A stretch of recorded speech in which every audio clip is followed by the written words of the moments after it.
শ্রাবণের প্রথম সোমবারে ভক্তদের ভিড় ঝালদার বিনাবাঁধ শিব মন্দিরে। শ্রাবণ মাসের প্রথম সোমবার উপলক্ষে ভোর থেকেই ভক্তদের ঢল নামে ঝালদা আনন্দবাজার এলাকার ঐতিহ্যবাহী বিনাবাঁধ শিব মন্দিরে। বহু প্রাচীন ও জাগ্রত এই মন্দিরে আজ অন্যান্য বারের তুলনায় বেশি ভিড় লক্ষ্য করা গেছে। হিন্দু ধর্ম মতে শ্রাবণ মাস ভগবান শিবের উদ্দেশ্যে উৎসর্গীকৃত। সমুদ্র মন্থনের সময় শিব বিষ পান করে নীলকণ্ঠ হন। সেই স্মরণেই এই মাসে গঙ্গা জল দিয়ে শিবকে অর্চনা করা হয়। সোমবার ভোলেনাথের প্রিয় দিন, তাই এই দিনের গুরুত্ব আরো বেশি। ভক্তদের মনস্কামনা পূরণের আশায় আজ সকাল থেকে শিবের মাথায় জল ঢালতে দেখা যায় বহু মানুষকে। অপ্রীতিকর ঘটনা এড়াতে প্রশাসন ছিল সতর্ক, পাশাপাশি মন্দির কমিটিও ভক্তদের জন্য বিশেষ ব্যবস্থা গ্রহণ করেছে।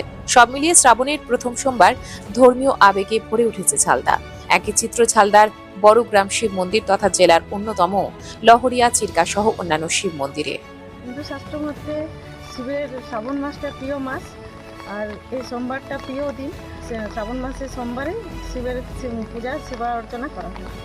তাই আমিও এবারে এসেছি, এটা শ্রাবণ মাসের প্রথম সোমবার, আমিও এসেছি শিবের মাথায় জল ঢালতে, পুজো দিতে। কি প্রার্থনা করেছেন?